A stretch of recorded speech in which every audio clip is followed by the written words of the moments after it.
And hello and welcome to Insights. And this week we're appearing on YouTube because something has gone wrong with Facebook, and hopefully we'll be able to get this fixed. Now, before we get started, I'm going to make a kind of an early announcement.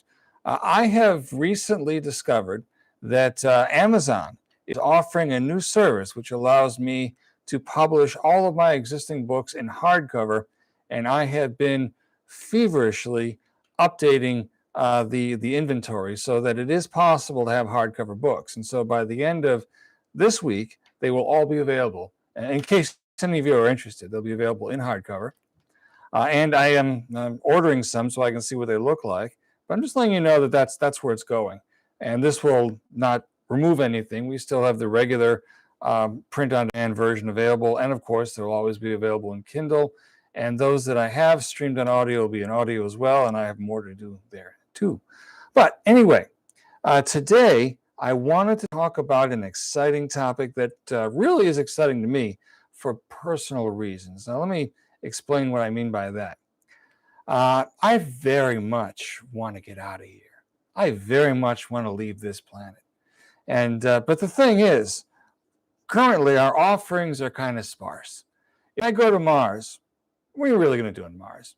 I mean, unless you're going to terraform the place, the gravity isn't sufficient for a nice dense atmosphere. You got the radiation problems. And so you're there because it's the only place you can stand on and look on out at a landscape and say, this is home. That's about it. That's about what you got. And there's a sky. There is an atmosphere. So that's the closest, the closest thing that looks like what we're used to here. The only other one is Titan, which is probably a better place, but both are really, really, really cold. And then, of course, there's really no other planets in the star system. So that takes us to exoplanets, which we've been talking about for a while.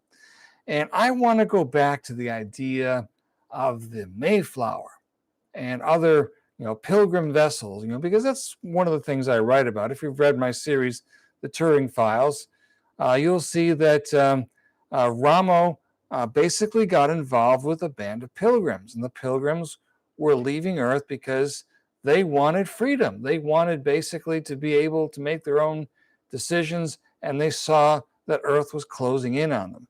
And in fact, it tends to be. I mean, our Earth is getting a little bit tight right now, and there's fewer places that you can go to get away from it all, let's just say. And so that takes us to the wow signal.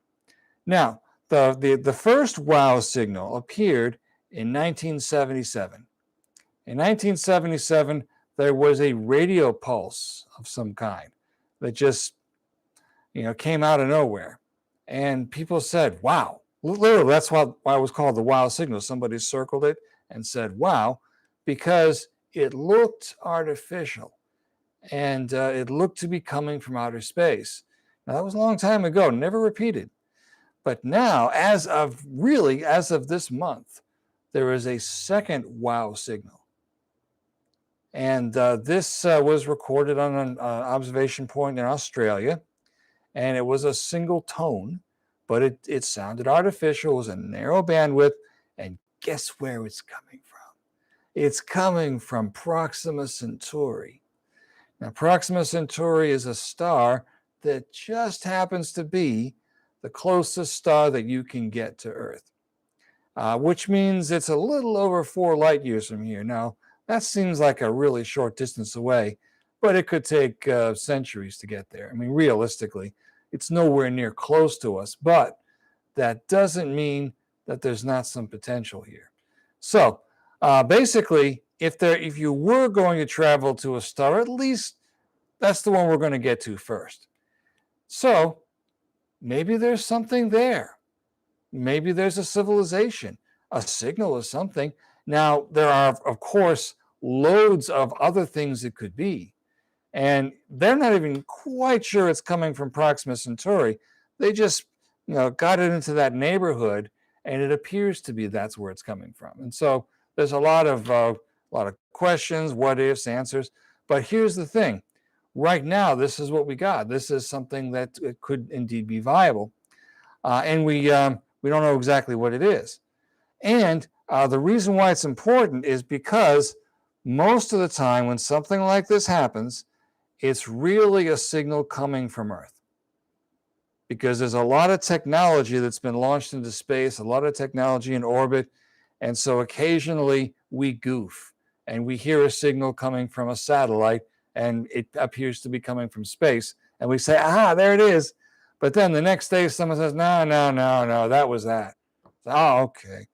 But they haven't figured out a way to do that yet. So it has gone through all of these little gotcha traps, and we have the wow signal coming from Alpha Centauri. And so whatever it means, whether it's a comet, whether it's some sort of radiation that would be normal, we see it as possibly being artificial, and it's coming from a neighboring star.